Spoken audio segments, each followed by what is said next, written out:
Bonjour, bienvenue à Géopole. Notre émission d'aujourd'hui sera intitulée Le tiers-monde à la conquête de l'Europe. Nous constatons depuis quelques années une accélération fulgurante de l'immigration clandestine en Europe. Chaque jour, chaque mois, arrivent sur notre sol des masses impressionnantes de populations entrées illégalement. Leur procédé de pénétration, autrefois clandestin, est désormais exercé ouvertement. Et l'on peut même dire de façon agressive, voire revendicative. Que ce soit sous l'appellation de réfugiés de guerre, de réfugiés politiques ou économiques, ces entrées se font de plus en plus sous la forme d'une guerre de conquête du territoire, subie sans aucun moyen de défense. Alors sommes-nous en guerre, une guerre moderne du XXIe siècle, menée par des soldats d'un autre genre? Pour répondre à cette question et débattre de ce sujet, je reçois Jean Messia. Bonjour Jean Messia. Bonjour. Donc vous êtes ancien élève de l'ENA, coordinateur de haut fonctionnaire, ancien coordinateur de la campagne de Marine Le Pen et en ce moment son conseiller spécial. Voilà, du projet présidentiel, de Marine Le Pen. Et donc, vous allez peut-être commencer par me répondre à cette question de façon un peu... on va développer, bien sûr, mais est-ce que la France est en guerre? Oh, je ne dirais pas cela, enfin en tout cas pas pour ces motifs que vous avez soulignés. La France est en guerre évidemment puisque nous avons une menace terroriste extrêmement forte dont la particularité est de pouvoir surgir n'importe quand, par n'importe qui, sur n'importe quelle partie du territoire. Donc c'est une menace extrêmement diffuse, extrêmement imprécise et donc extrêmement inquiétante. Et c'est ça qui a motivé en fait l'usage du terme guerre, qui ne vient pas de moi, ni du Front National, mais qui a été utilisé pour la première fois par le gouvernement à la suite des attentats du Bataclan. Mais ça c'est une guerre aussi d'une autre forme, parce qu'on était habitué jusqu'à la fin du XXe siècle des guerres traditionnelles.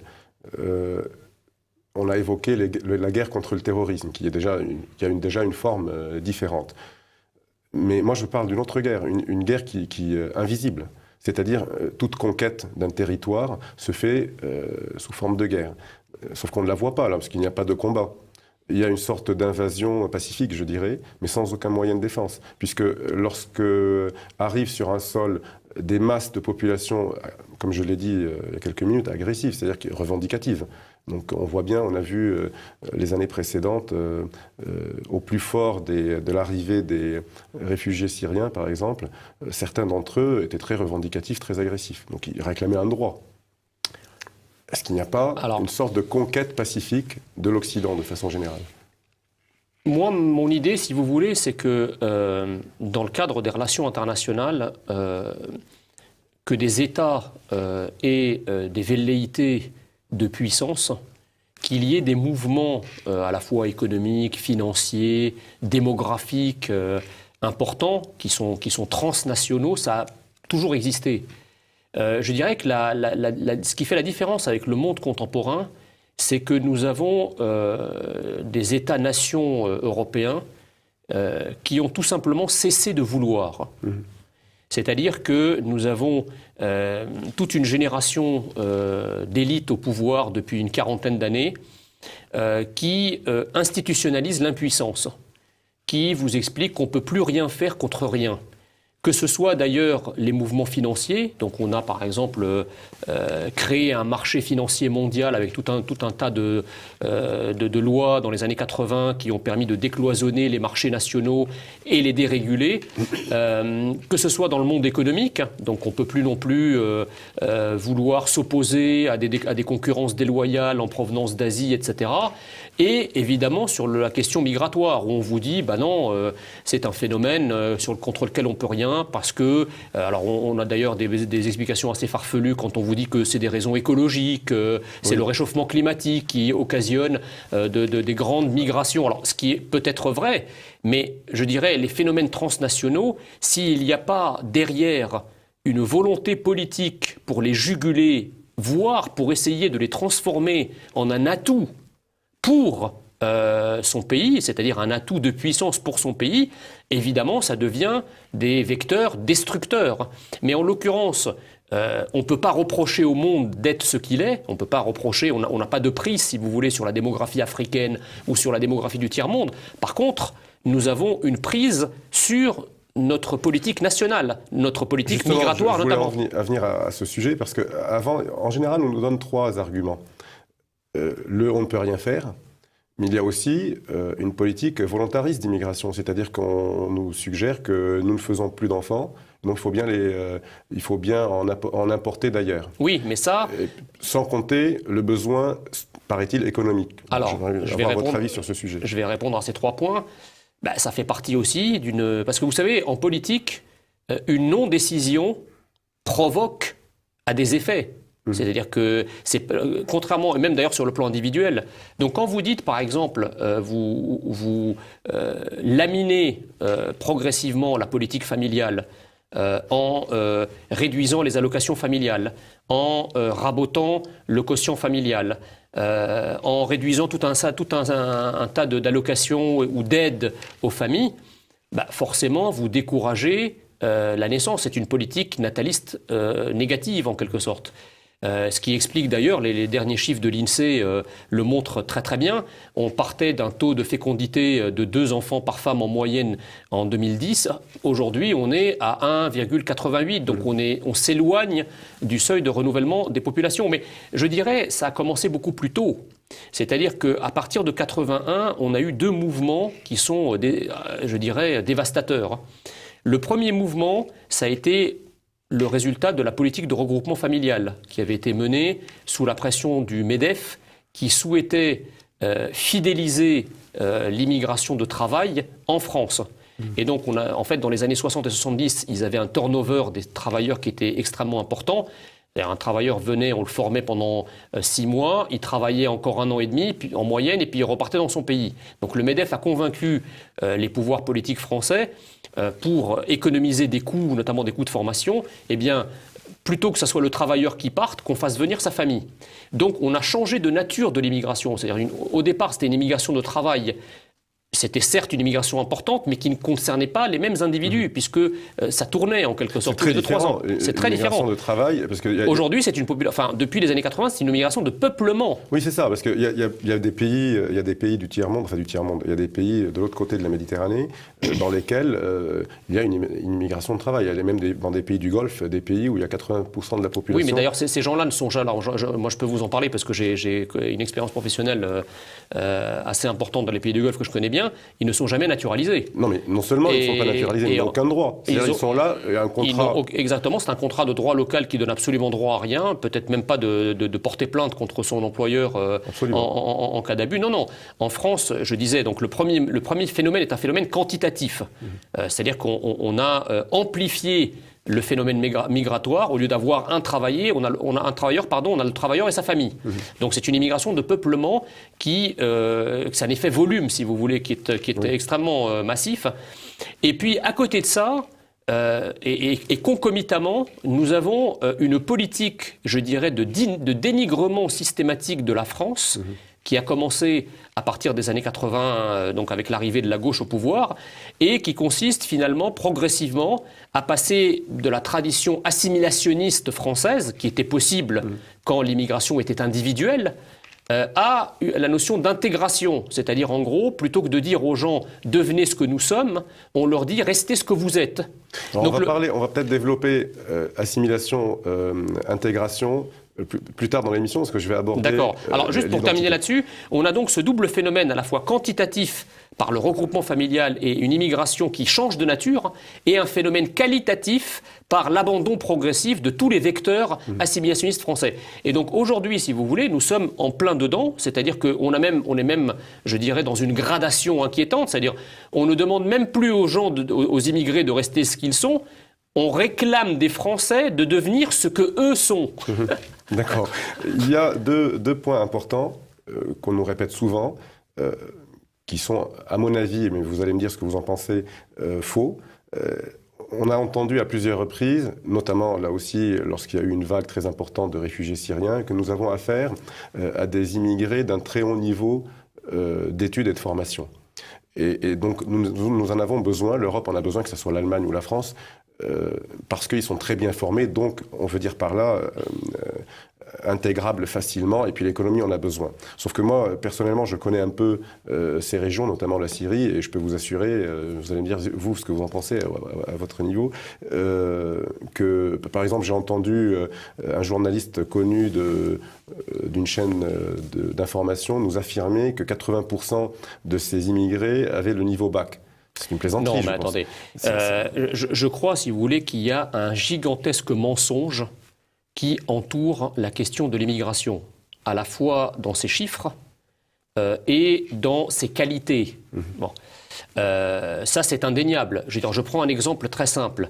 Toute la problématique des immigrés mineurs.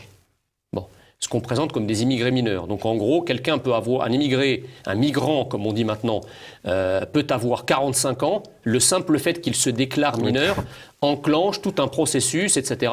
Et au final, il peut passer entre les mailles du filet et être reconnu comme mineur à protéger.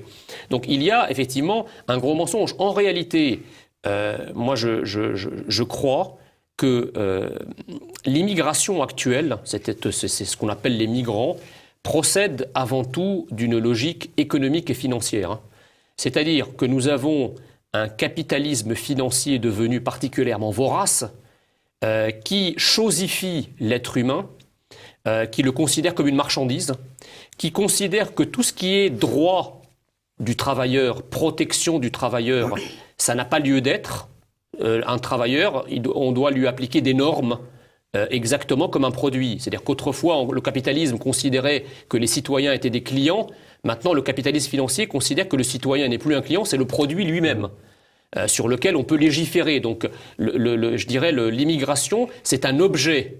Ce n'est plus un sujet, au sens où des gens, c'est des gens, si vous voulez, qu'on va utiliser pour des motivations économiques locales extrêmement précises, notamment le recul des droits sociaux, le recul des salaires, évidemment.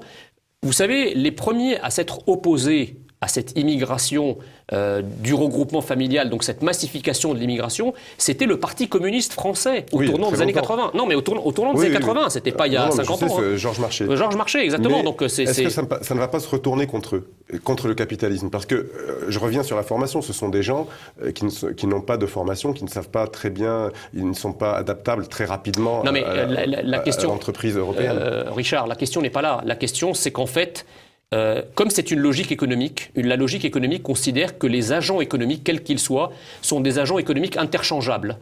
Typiquement, l'Allemagne de Merkel se lève un beau matin en disant « Tiens, il manque 2 millions d'Allemands dans les usines allemandes et on a des tensions sur le marché du travail allemand. » Qu'à cela ne tienne, il manque 2 millions d'Allemands, remplaçons-les par 2 millions de Syriens. Je sais bien, mais sauf que la valeur ajoutée de l'Allemagne, c'est son savoir-faire, c'est la justement, qualité. Mais c'est pour ça que qu'est-ce que ça va devenir tout ça? Justement, c'est d'où le grand danger, parce que si vous voulez, le raisonnement économique, en sciences sociales, l'économie ne permet de comprendre que la moitié économique, en tout cas la partie économique du comportement humain.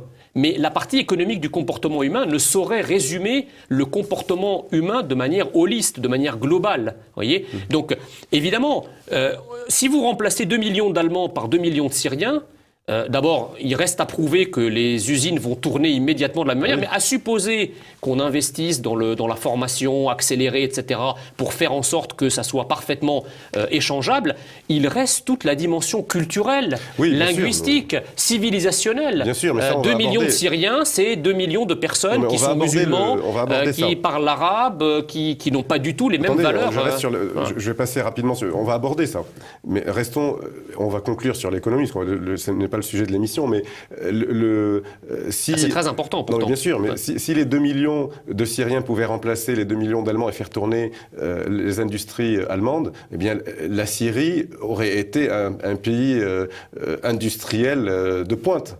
Oui, donc, mais on va dire qu'on va les former. Exactement, on va vous dire que peut-être que dans un système qui n'est pas efficace, ces gens-là ne sont pas efficaces, dès lors qu'ils auront été versés dans un système très productif, etc. Écoutez, j'en sais rien, ça reste à démontrer en tout cas. Moi, ça reste à démontrer. En tout état de cause, si vous voulez, mais on a le même espèce de délire en France. Quand vous voyez, je me souviens d'un certain nombre de reportages au début de la crise des migrants, où on vous disait, c'est formidable, il y a certains villages français qui sont totalement désertifiés, qui sont totalement délaissés par leur population d'origine, et qui sont maintenant peuplés par des Érythréens, des Éthiopiens, formidable. Donc les migrants participent au repeuplement de nos territoires. Donc, mais vous voyez de quelle logique ça procède. Oui, on est là face à un être humain qui est une sorte d'homo economicus, sans racines, sans attache, sans histoire, et dont on imagine qu'ils peuvent se remplacer les uns les autres sans aucune espèce de conséquence, qui est évidemment à l'heure. Alors il y a aussi quelque chose de récurrent, on nous dit très souvent, de plus en plus, que le personnel politique qui s'oppose à l'immigration met en avant des chiffres qui sont faux, qui ne sont pas réels,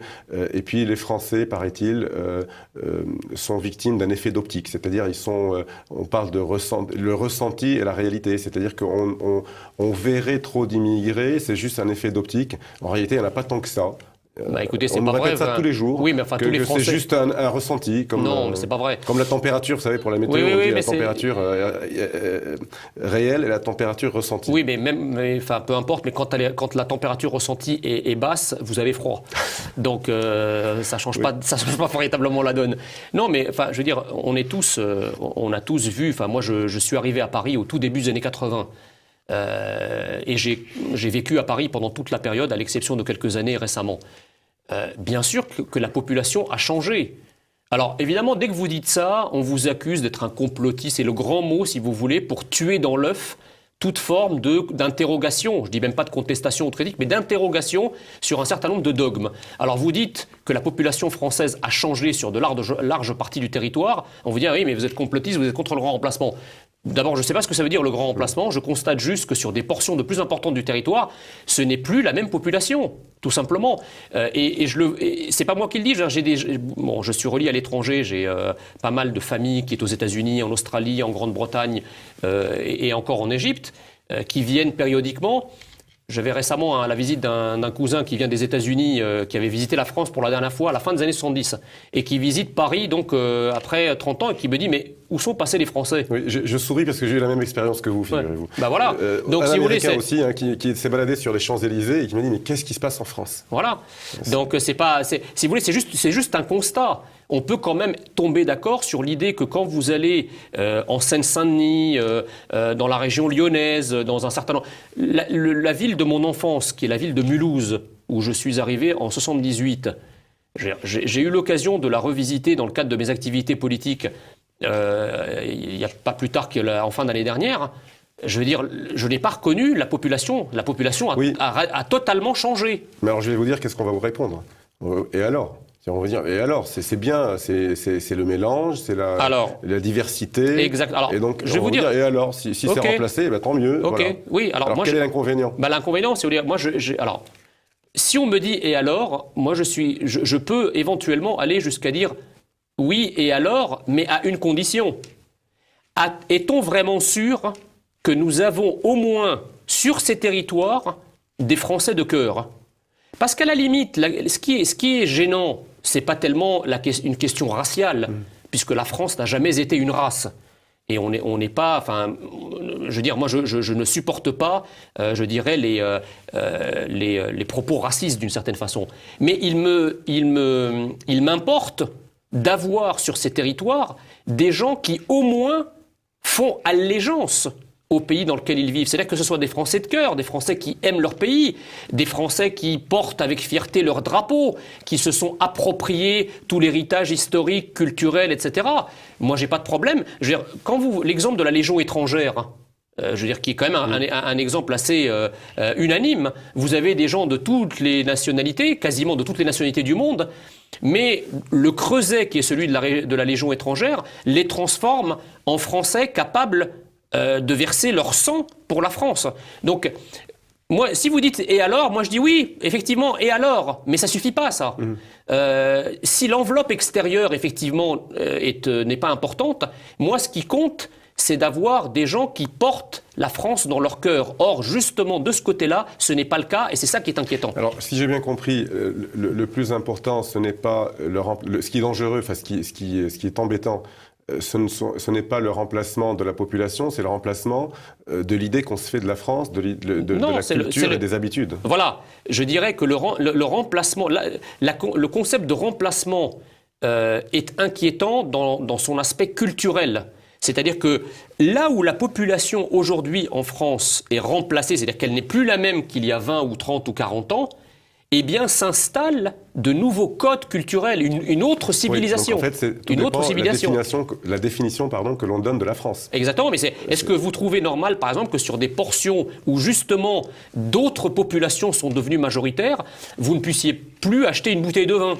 Vous ne trouvez plus une charcuterie pour acheter du saucisson ou... En fait, c'est le visage de la France qui change. Ce ne sont pas, voilà. Au-delà du visage de la population, c'est le visage culturel, exactement. historique. Mais on a tous autour de nous des Italiens, des Belges, des Polonais, mais vous ne savez même pas que c'est des Italiens, des Belges et des Polonais, parce qu'ils se sont fondus dans le creuset français à telle enseigne que c'est quelque chose qui ne vous vient pas à l'esprit, quand bien même il s'appellerait Benelli, Markovic ou je ne sais. C'est une très bonne transition parce que je voulais aborder dans la deuxième partie de cette émission le côté islamique de l'immigration. Alors je commence déjà par une question très simple.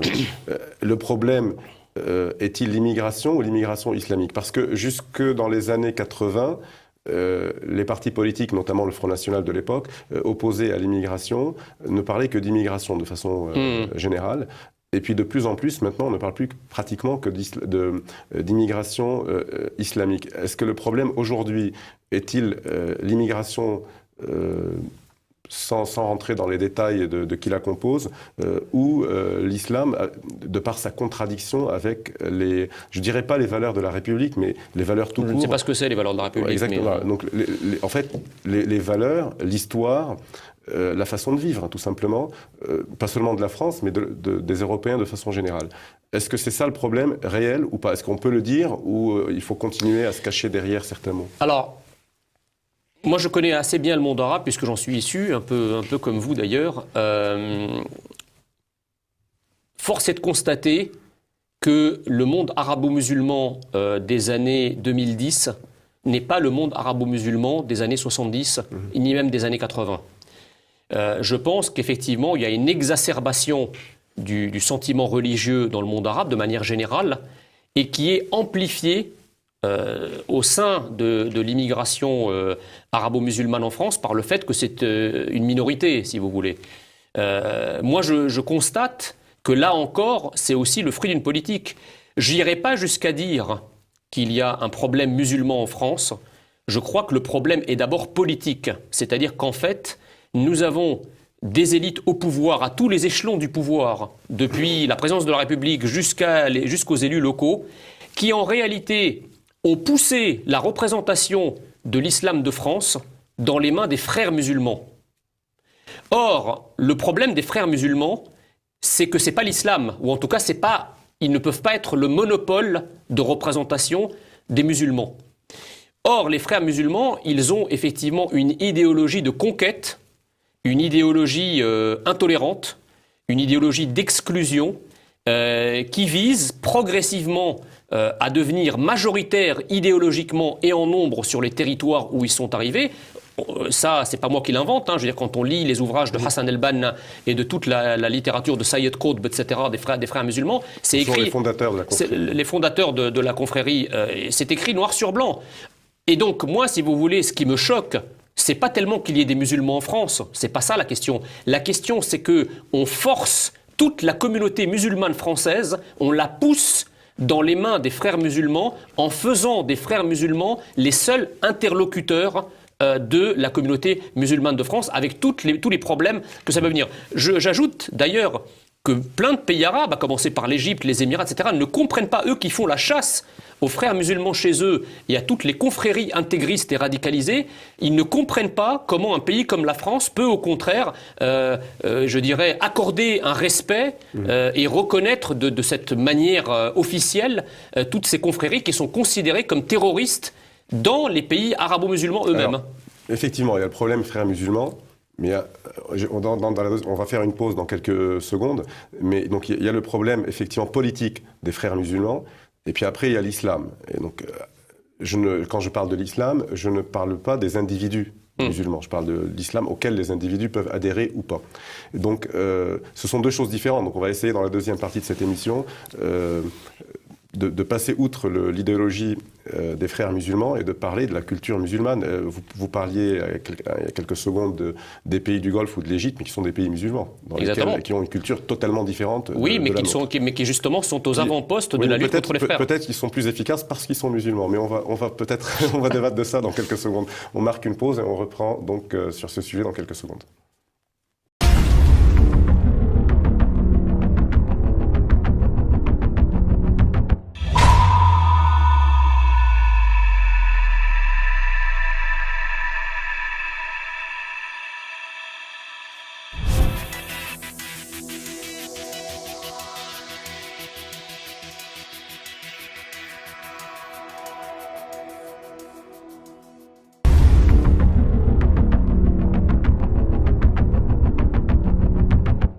Nous reprenons donc notre débat sur la compatibilité de l'islam en France avec nos traditions, nos valeurs, notre histoire.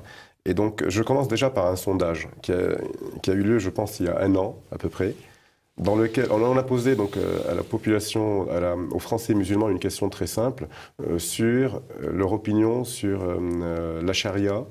Rappelons ce que c'est un peu la loi islamique, hein, qui doit être appliquée de façon rigide, donc couper la main des voleurs, trancher la tête des violeurs, etc., et de l'État islamique. Et 30 ou 33%, si je me souviens bien, des musulmans de France... C'était entre 27 et 30. 27 et 30% ont répondu qu'ils étaient favorables à cela. Je pars du principe que si 30% répondent qu'ils sont favorables, c'est qu'il y en a plus, parce qu'il faut oser. Vous savez, les réponses extrémistes, généralement, sont plutôt retenues. Donc, mais retenons 1 sur 3. C'est déjà énorme.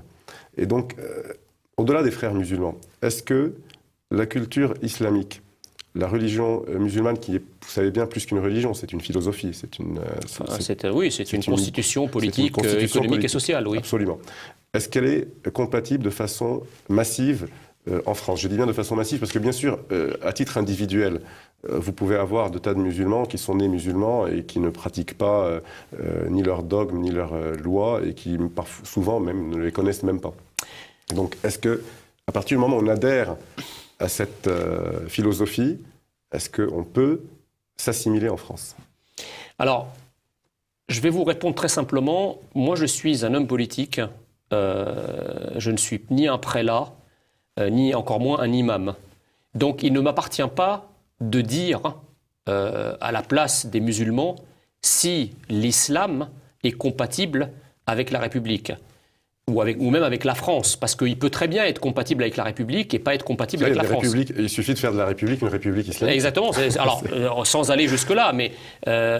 donc moi, si vous voulez, je pense que nous avons déjà, nous, à nous interroger sur notre propre identité. Parce que on ne s'assimile pas à rien.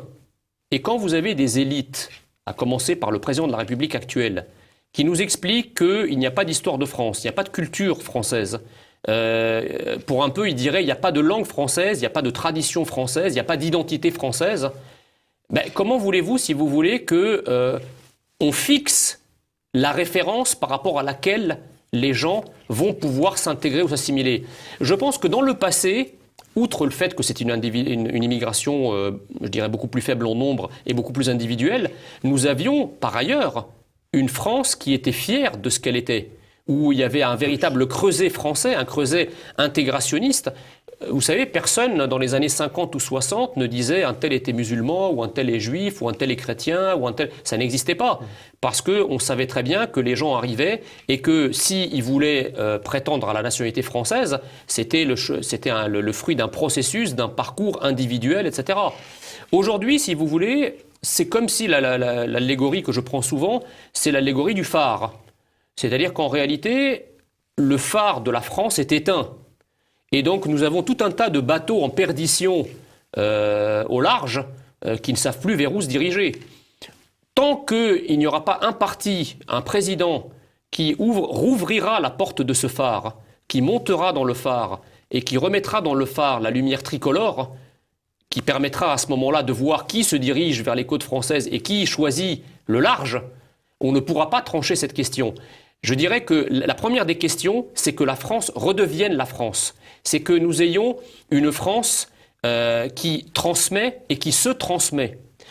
Une fois que nous aurons récupéré, que nous nous serons réappropriés la France, nous forcerons, d'une certaine façon, les Français d'hier, d'avant-hier et d'avant-avant-hier de se définir par rapport à nous. Alors évidemment, vous aurez toujours une minorité, et peut-être que le sondage... Est-ce que c'est une minorité? Alors, si on reprend le sondage, pas de devenir une majorité. Si je reprends le sondage, je pense qu'effectivement, le jour où la France se sera réappropriée son identité de manière visible, déjà dans l'école, dans l'enseignement de la France à l'école, dans toute la symbolique nationale à la télévision, etc., eh bien, nous aurons toujours une minorité qui dira « non, cette France-là, moi, ça ne me convient pas parce que moi, je refuse de serrer la main aux femmes, je refuse qu'on consomme de l'alcool et du cochon dans les établissements scolaires, je refuse que ma femme soit soignée par un médecin homme, etc. » Donc, ces gens-là, ils seront en quelque sorte forcés à choisir parce que nous n'aurons plus l'intention de changer.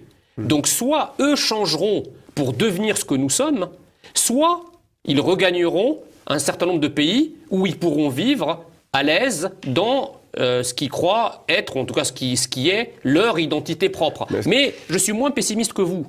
Je pense qu'une grande partie de nos concitoyens, en réalité, elle attend que la France redevienne la France. Et pour discuter avec beaucoup de Français, de compatriotes musulmans, ils me disent, en fait, nos parents étaient beaucoup plus contents, beaucoup plus heureux, beaucoup mieux intégrés lorsque la France était fière de ses racines chrétiennes, par exemple, lorsque la France était fière de son histoire, lorsque la France mettait en avant sa culture, son identité, etc. Je pense qu'aujourd'hui, toutes catégories confondues et toutes origines confondues, il y a un besoin de France. Il y a un besoin de France. En tout cas, est-ce que ce que vous appelez une minorité ne risque pas de devenir une majorité? Si on fait rien, oui. Si on fait rien, oui. Si ça devient une majorité, vous avez donné deux choix, où ils deviennent comme nous, où ils s'en vont, mais ils peuvent aussi nous faire la guerre. C'est-à-dire qu'à partir du moment où vous avez une certaine population assez nombreuse, sûre de son droit, elle peut vous dire non, moi je suis... Enfin, vous savez, il y a de tas de pays où des minorités ont réclamé... Le Kosovo était serbe. Mais Richard, je connais très bien cette problématique. Vous savez, une guerre civile, elle ne vient jamais des majorités. Oui. Elle vient toujours de minorités et je crois que vous êtes d'origine libanaise, vous savez très bien comment la guerre civile libanaise a commencé. C'est pas les gens qui habitent dans le centre de Beyrouth et qui allaient lire le journal dans les quartiers intellectuels de Beyrouth qui ont commencé la guerre. Absolument, donc ce sont toujours, je dirais, des minorités fanatisées. Et le scénario, en France, il n'est pas du tout impossible. On a effectivement une menace terroriste très forte, comme je le disais en exergue à mon propos, qui peut venir de n'importe qui, n'importe où, à n'importe quel moment. Mais rien ne garantit, si vous voulez, que la réponse à des attaques terroristes, surtout si elles deviennent de plus en plus massives en nombre et en quantité de victimes, rien ne garantit que la France y répondra toujours par des bisous, des bougies et des ballons. On peut avoir aussi une minorité de personnes fanatisées qui, pour se venger, en quelque sorte, je sais pas, rentrent dans la sortie d'une mosquée dans les gens et puis voilà. Et à ce moment-là, effectivement, ça peut être une conflagration. Mais il faut absolument éviter ce risque. Et aujourd'hui, je pense que le gouvernement, ou en tout cas nos élites politiques et intellectuelles et médiatiques, ne prennent pas la mesure du risque de basculement dans une guerre civile qu'une telle inaction, qu'une telle impuissance peut impliquer. Oui. J'ai donné l'exemple du Kosovo.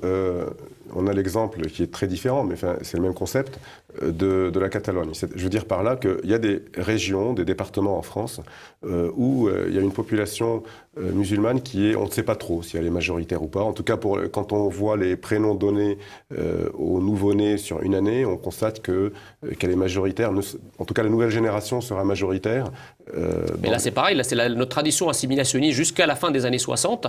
Il y avait un décret qui obligeait... Je vais venir à ça. Mais avant, je pars du scénario, c'est pas pour être pessimiste, mais c'est du réalisme. C'est-à-dire qu'à partir du moment où il y a un territoire sur lequel il y a une population qui n'a pas envie de devenir française et majoritaire, elle peut demain nous réclamer une indépendance. Dire, mais moi, je ne veux pas devenir comme vous, mais je veux rester ici et je suis chez moi. Alors, c'est déjà partiellement le cas, d'une certaine façon, puisque pour rester tout à fait dans l'actualité, vous avez vu que la ville de Gennevilliers, le maire de Gennevilliers vient de produire une communication dans laquelle il annonce que la ville de Gennevilliers va reconnaître l'État palestinien, alors même que la diplomatie française, ou en tout cas la France, ne reconnaît pas l'État palestinien. Alors, évidemment, on peut toujours s'exciter sur le côté légal. Est-ce que c'est bien un arrêté municipal de reconnaître ce genre de choses? Est-ce qu'il n'y a pas excès de pouvoir, etc. Ça, je laisse les juristes trancher, même si je connais un peu la réponse. En revanche, pourquoi est-ce que c'est la ville de Gennevilliers et pas la ville de Neuilly-sur-Seine qui prend cette décision? On voit bien que parce que la ville de Gennevilliers est une ville où il y a une majorité de population immigrée et singulièrement, je dirais, d'immigration musulmane, arabo-musulmane. Donc évidemment, les élus suivent en quelque sorte les avis, les opinions, les tropismes des populations qui les élisent. Donc quand vous avez des portions du territoire où la population change, eh bien la politique change, les priorités changent, la façon de voir le monde change aussi. Et ça peut même aller dans un changement qui va à l'opposé de la politique qui est pratiquée par la France en tant que pays. Et ça, c'est très dangereux et très inquiétant. C'est intéressant votre exemple de Gennevilliers, parce qu'il y a un livre qui vient de sortir, écrit par 2 journalistes connus. On ne peut pas leur reprocher d'être à TV Liberté. Elles sont plutôt du Monde, qui ont été pendant 1 an enquêtées dans la ville de Trappes, dans les Yvelines. Et elles se sont rendues compte, encore une fois, on ne peut pas leur reprocher d'être ni d'extrême droite, ni au Front National, ni à TV Liberté. Elles ont constaté que d'abord que la population juive, par exemple, de Trappes a dû totalement déménager, la synagogue a fermé, que la façon de vivre à Trappes a totalement changé, que même certaines populations d'origine musulmane qui n'ont pas envie de vivre comme des musulmans, notamment les femmes, ont dû déménager dans les villes à côté. Donc c'est devenu une ville, une sorte d'îlot. C'est un peu normal parce que vous savez, alors je ne sais pas si on va aborder la question tout à l'heure, mais je vais l'aborder tout de suite.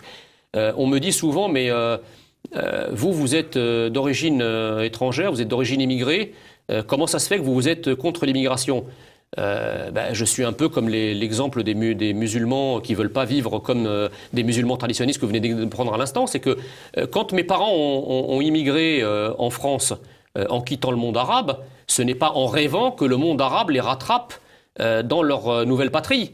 Parce que, si vous voulez, une France où il n'y a pas de chrétiens, pas de juifs, pas de blancs, pas de cochons, pas d'alcool, etc., ça existe déjà. C'est les pays du Maghreb ou les pays du Moyen-Orient. Donc soit on vient dans un pays pour en adopter les us et les coutumes et à ce moment-là on s'assimile, soit on vient dans un pays mais en voulant rester soi, mais dans ce cas-là on reste chez soi. Oui, mais il y a aussi on peut venir pour le conquérir. On revient à notre sujet de départ. Mais je ne suis même pas sûr, si vous voulez, parce que parce que je conteste qu'il y ait une volonté collective de gens, qui se sont rassemblés avant de venir. Non, bien sûr. Voilà, il faut vraiment garder, être très prudent avec ce qu'on dit. Sûr, moi, je conteste cette vision des choses. En revanche, ce qui est sûr, c'est que quand vous avez un ventre mou, où il n'y a rien, parce que en fait, si vous voulez, les mauvaises herbes de l'islamisme, elles poussent sur la terre brûlée identitaire qui est organisée par nos propres élites depuis les années 80. C'est que si vous effacez la France, si vous interdisez à la France d'être la France, parce qu'à chaque fois qu'on veut être français, et je l'ai vécu moi-même, on vous traite d'extrémistes, de fascistes, de nazis, d'extrême droite, de collaborateurs ou tous ces noms d'oiseaux, eh bien évidemment, si on vous interdit la France, la nature ayant horreur du vide, eh bien, vous m'interdisez le drapeau français et vous m'interdisez la Marseillaise, je vais prendre le drapeau de Daesh et je vais chanter des chants islamiques. Je ne soutiens pas les thèses complotistes. Je ne dis pas qu'il y a un complot organisé. Je dis qu'il y a des volontés un peu individuelles, en fait inconscientes. Oui, parce qu'il y a le vide en face. Oui, mais il y a aussi... Le vide doit être rempli d'une manière ou d'une autre. Il y a aussi, vous le savez bien, parce que vous avez vécu dans ces pays, il y a aussi, dans certains pays, pas tous, un sentiment anti-occidental, anti-français très vif. Il y a eu des déclarations de de chefs d'État, Erdogan pour ne pas le nommer, Boumedienne autrefois, qui parlaient de conquête. Alors ça ne veut pas dire que c'était organisé, mais bien sûr. Peu importe, Richard, la question elle n'est pas là. Que des pays, si vous voulez, que la Turquie par exemple ait des velléités impérialistes, que l'Algérie de Boumedienne des années 60 ait nourri l'espoir qu'un jour ces populations étaient éduquées avec cette culture de revanche. Peu importe. De haine, un peu la contre question c'est que fait la France?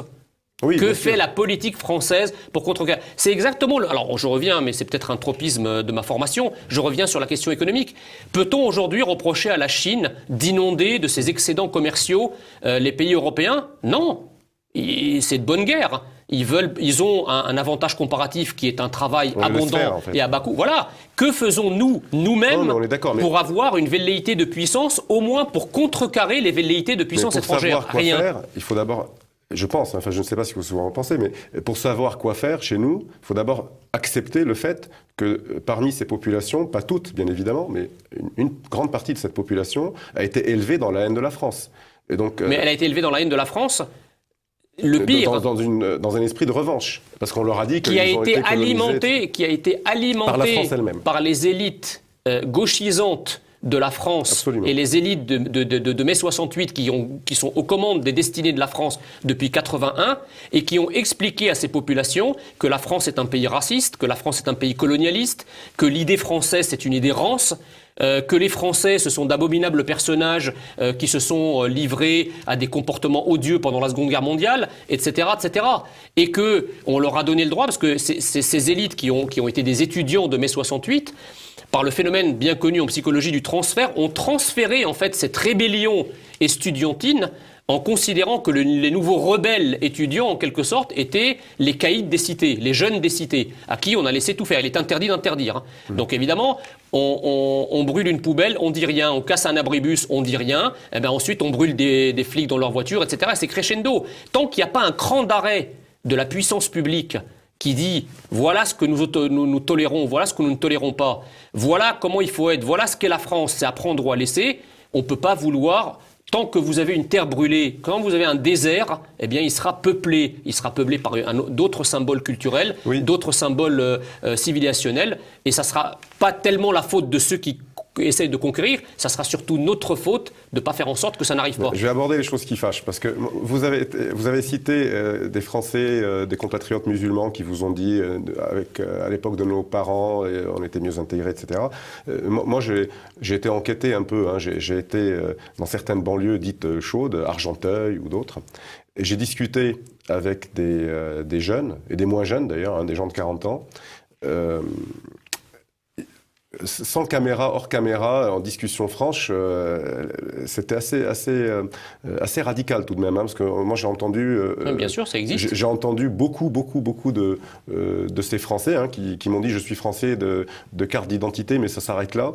Certains m'ont dit « je couche avec une Française, mais je ne me marierai jamais avec par respect pour ma mère ». Vous vous rendez compte de ce genre de phrase? Et tous m'ont répété la même poésie, j'allais dire. La France nous a colonisés, maintenant c'est notre tour. C'était systématique. Hein. C'était « je ne suis pas français, je viens ici pour m'installer et garder, etc. » Alors, en revanche, j'ai pu voir d'autres populations immigrées aussi, parfois même pas naturalisées, mais originaires de certains pays chrétiens. Alors, des chrétiens d'Orient, des Africains chrétiens. Ils ne m'ont pas tenu du tout ce discours. Comment ça se fait? Alors, vous en êtes un exemple, parce que vous vous êtes donné, alors je me permets, parce que vous vous êtes donné vous-même comme exemple, mais je peux peut-être rappeler aux téléspectateurs que vous êtes d'origine chrétienne. Est-ce que vous auriez réagi de la même façon si vous étiez d'origine musulmane? Je peux dire oui, parce qu'il y a des exemples aussi de gens comme vous qui sont musulmans. Je vais vous répondre. Quand je vois... Pardon, juste, parce qu'il y a des exemples individuels des gens comme vous qui sont d'origine musulmane, mais de façon globale, la proportion est incomparable. Je vais vous dire quelque chose. Moi, j'ai pris position politiquement. Je suis un Français assimilé, un Français de cœur, même si je ne suis pas un Français de souche. D'ailleurs, j'utilise souvent la formule qui a le don d'irriter un certain nombre d'esprits bien pensants. Je suis Français de souche par naturalisation. Mais quand je vois les commentaires que suscite ma trajectoire personnelle, et notamment de la gauche, et j'invite vos téléspectateurs à aller consulter le dernier article que j'ai publié sur mon blog, auquel je répondais à un journaliste de Libération qui voulait absolument me considérer comme un immigré, qui refusait l'idée que je sois français. Donc, si vous voulez, l'idée c'est que quand on repousse, quand on fait une espèce de mur de Berlin, empêchant non seulement les Français de souche de se sentir fiers d'être Français, de s'approprier leur héritage familial, national, etc., mais qu'on empêche aussi, bien évidemment, les Français d'aujourd'hui ou d'hier de se sentir Français, eh bien, vous avez ce genre de comportement. Quand le président de la République française lui-même, dans un voyage en Algérie à l'étranger, dit que la France s'est rendue coupable d'un crime contre l'humanité, comment voulez-vous que de telles déclarations n'aient pas des secousses telluriques absolument terrifiantes dans les populations arabo-musulmanes qui sont dans les cités? Si notre propre président dit ça de nous, vous ne pouvez pas reprocher à l'immigré de la cité de dire pareil. Il y a un constat tout de même qui est le suivant, pas seulement en France, je parle de façon globale, aux États-Unis, en Amérique du Sud, vous avez des populations importantes qui se sont installés aux États-Unis, en Amérique du Sud, en Europe, originaires d'Arménie, originaires du Levant, des chrétiens du Levant, etc. Ah bah c'est clair, attendez, si vous voulez me faire dire... Plus personne ne se souvient d'où ils venaient. Si vous voulez me faire avez dire... des musulmans aux États-Unis qui sont là depuis un siècle, ils vivent entre eux, ils s'appellent toujours Mohamed. Si vous voulez me faire dire qu'effectivement, il est plus facile de s'approprier un certain nombre d'éléments de français, en tout cas des racines françaises, notamment des racines chrétiennes de la France, lorsqu'on est chrétien, c'est évident. Maintenant, si vous voulez, si on ne remet pas la France au centre, si on ne remet pas les valeurs de la France au centre, il faut absolument que le processus, il doit d'abord démarrer de nous. Bien sûr. Il doit démarrer de la France. C'est-à-dire que la France doit dire ce qu'elle est, doit affirmer ce qu'elle est.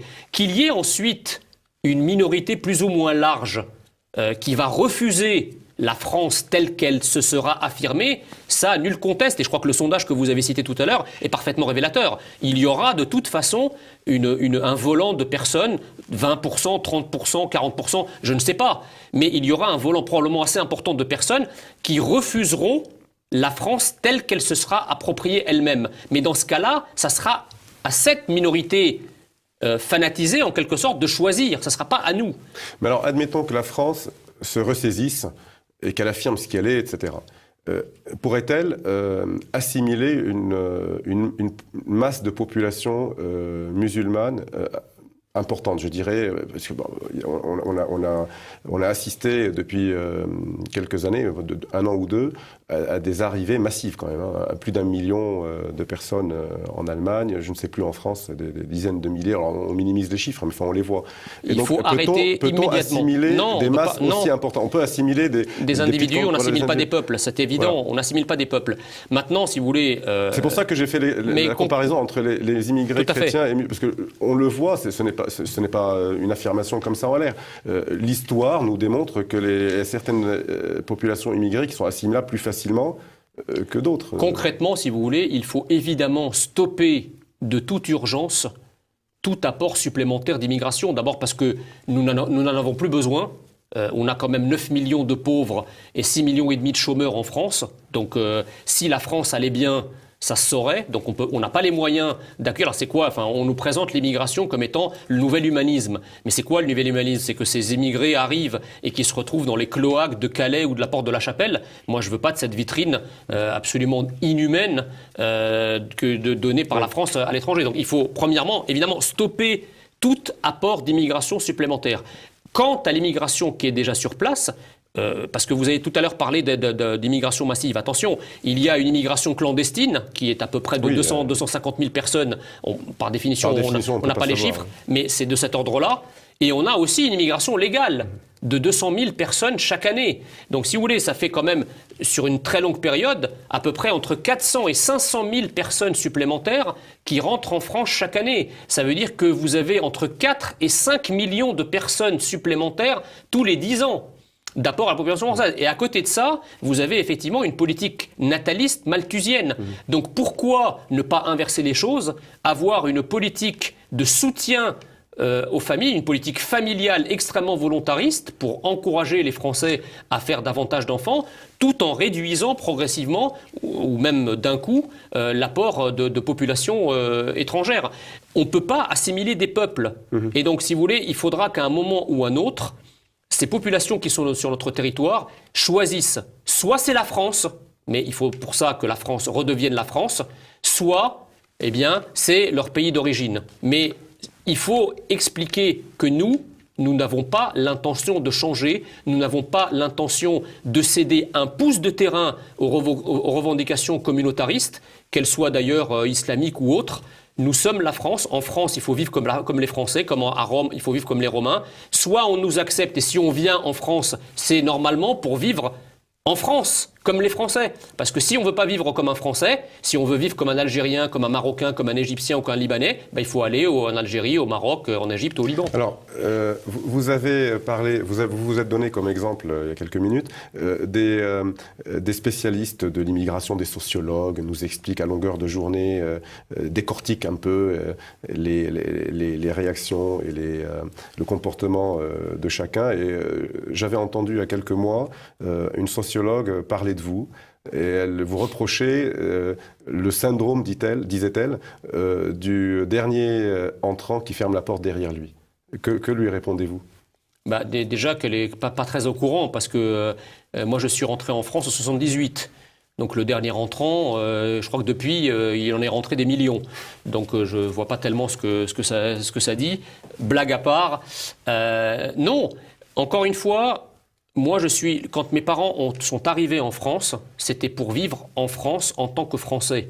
Et je dis souvent que moi, pendant mon adolescence, et je confirme ce que vous disiez il y a un instant, à savoir qu'avant même de devenir Français, mes parents, par exemple, quand on se déplaçait dans les transports en commun et que je parlais l'arabe avec mon frère, mes parents me disaient « Non, attention, nous sommes en France, il faut parler français. Si tu n'arrives pas à dire ce que tu as à dire en français, à ce moment-là, tu te tais et tu le diras par respect pour la France et pour les Français, parce qu'il ne faut pas parler une langue étrangère à voix haute dans les transports en commun. » Voilà le milieu, si vous voulez, dans lequel j'ai été élevé, ce milieu qui consiste à faire aimer la France, à enseigner la France, que la France est un pays généreux, que la France aime tous ses enfants. Vous voyez bien, d'ailleurs, même les enfants qui ne l'aiment pas. La France a été très généreuse dans le cadre de la politique de la ville. Elle a déversé des dizaines de milliards d'euros depuis que la politique de la ville existe, je dirais même des centaines de milliards d'euros au profit de ces populations immigrées puis immigrées devenues françaises. On reproche d'ailleurs souvent que ce choix budgétaire s'est fait au détriment de la ruralité française qui, elle, est le parent pauvre des politiques, puisque quand on dit politique de la ville, ça veut bien dire ce que ça veut dire, et que dans un contexte budgétaire restreint, eh bien, quand vous donnez de l'argent aux uns, on ne peut pas donner l'argent aux autres. C'est un choix. Le budget est toujours un choix. Or, le choix a été très clair. Il a été fait au profit des grands centres urbains, périurbains, etc., dans lesquels tout le monde sait que nous avons une majorité de population immigrée. Donc, on ne peut pas reprocher à la France de ne pas avoir fait d'efforts, de ne pas avoir aimé ces populations-là. Bien au contraire. J'écoutais justement, c'est ça qui m'a donné une lueur d'espoir dans le train de retour de Paris un jour, dans un train de banlieue. Il y avait des jeunes qui parlaient en disant évidemment toutes les insultes sur la France. Certains insultaient la France en disant mais c'est quoi ce pays, etc. Et un jeune, il y avait une dizaine, disait mais vous êtes vraiment des ingrats les gars. On est en France. La France, vous allez à l'école gratuitement. Vous avez les livres de l'école qui vous sont donnés gratuitement. La plupart d'entre vous habitent dans les logements sociaux payés par les contribuables français. Vous percevez des allocations familiales, des allocations logement. Tout ça, la France vous le donne et vous êtes encore en train de critiquer le pays dans lequel vous êtes. Donc, on a quand même une conscience, et je pense qu'il faut aussi appuyer là-dessus. La France aime tous ses enfants. Il est temps que ses enfants commencent à l'aimer.